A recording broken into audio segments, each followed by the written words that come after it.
ప్రజల ఆశీర్వాదంతో గెలిచిన ప్రజా ప్రతినిధులు ప్రభుత్వ అధికారిక కార్యక్రమాల్లో పాల్గొనడం సహజం.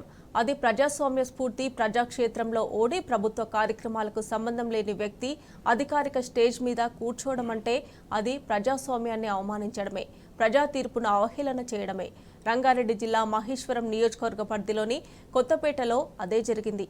ఆర్కేపురం డివిజన్ జిల్లా మైసమ్మ దేవాలయం ఆవరణలో ఆషాఢమాస బోనాల దశాబ్ది ఉత్సవాల 2024 చెక్కుల పంపిణీ కార్యక్రమానికి ఎమ్మెల్యే సబితా ఇంద్రారెడ్డితో పాటు కాంగ్రెస్ ప్రభుత్వ సలహాదారుడు వేణుగోపాలరావు హాజరయ్యారు.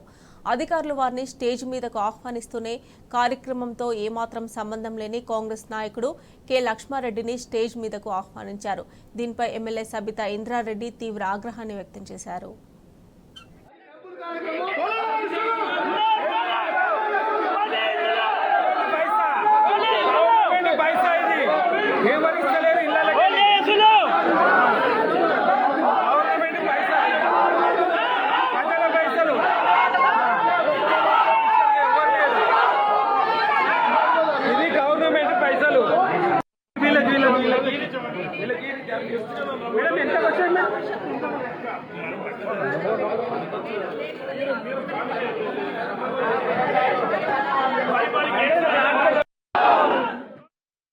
అధికారిక కార్యక్రమాల్లో సంబంధం లేని వ్యక్తిని ఎలా స్టేజ్ మీదకు ఆహ్వానిస్తారు అని ప్రభుత్వ సలహాదారుడు వేణుగోపాలరావుతో పాటు అధికారులను ప్రశ్నించారు సబితా ఇంద్రారెడ్డి.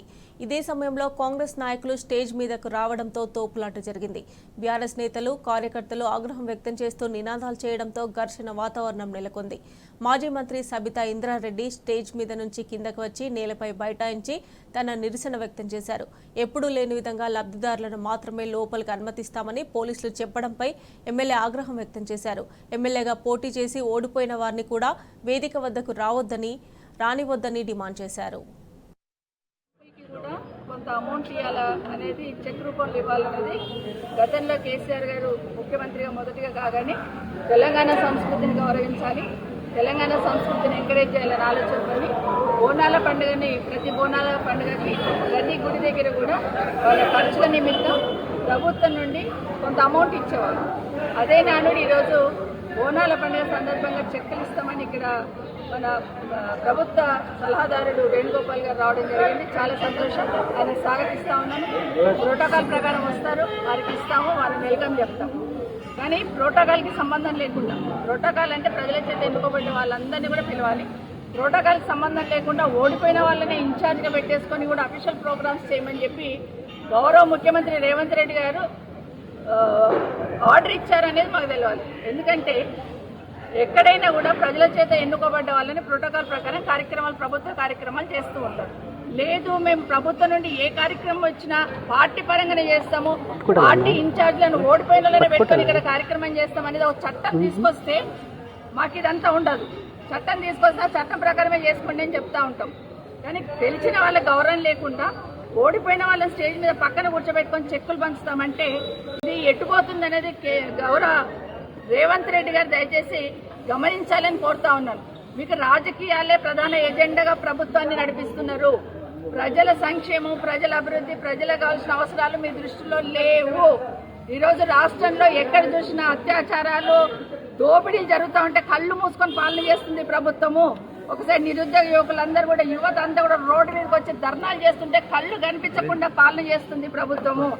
అందరినీ, అన్ని వ్యవస్థలను అస్తవ్యస్తం చేసి ప్రోటోకాల్ కూడా పక్కన పెట్టి పార్టీ పరంగానే నడిపించాలనే ప్రయత్నం ఈరోజు గౌరవ రేవంత్ రెడ్డి గారు చేస్తూ ఉన్నారు. ఇప్పటికైనా గౌరవ స్పీకర్ గారిని ఒకటే రిక్వెస్ట్ చేస్తూ ఉన్నాం. ప్రోటోకాల్ ప్రకారం స్థానికంగా ఉన్న ప్రజాప్రతినిధులను గౌరవించే సంస్కృతిని ఈ ప్రభుత్వం మర్చిపోతుంది. దయచేసి దాన్ని పర్యవేక్షించండి అని స్పీకర్ గారిని కోరుతా ఉన్నాం. రేవంత్ రెడ్డి గారు ఇప్పటికైనా ప్రజాప్రతినిధులను గౌరవించే సంప్రదాయాన్ని తీసుకురండి, వ్యవస్థను చెడగొట్టకండి అని ముఖ్యమంత్రి గారిని కోరుతా ఉన్నాను. ఈ డివిజన్లో నివసిస్తున్న పౌరుడిగా ముఖ్యమంత్రి రేవంత్ రెడ్డి గారిని ప్రశ్నిస్తూ ఉన్నారు. ప్రోటోకాల్ పాటించే విధానాన్ని అమలుపరిచే బాధ్యత ప్రభుత్వం మీద ఉంటుంది, ప్రభుత్వ యంత్రాంగం మీద ఉంటుంది. కంచే చేను వేసినట్టు మీరే ఆ ప్రభుత్వ నిబంధనలు ఉల్లంఘించి ఇవాళ మా గౌరవ శాసనసభ్యురాలు ఒక మహిళా నేత అని కూడా చూడకుండా ప్రోటోకాల్ లేని కాంగ్రెస్ దండంతా ఇక్కడికి వచ్చి మీద పడి దౌర్జన్యాలు చేసి మా కార్యకర్తలను తోసేసి ఇవాళ ప్రోటోకాల్ నిబంధనలకు విరుద్ధంగా ప్రభుత్వ కార్యక్రమమైన చెక్కుల పంపిణీ అమలు పరిచారు. ఇది చాలా దారుణం. గౌరవ స్పీకర్ గారికి నమస్కరించి విజ్ఞప్తి చేస్తున్నాను. ప్రతిపక్ష ఎమ్మెల్యేల గౌరవ ప్రతిపత్తులను నిలబెట్టండి సార్.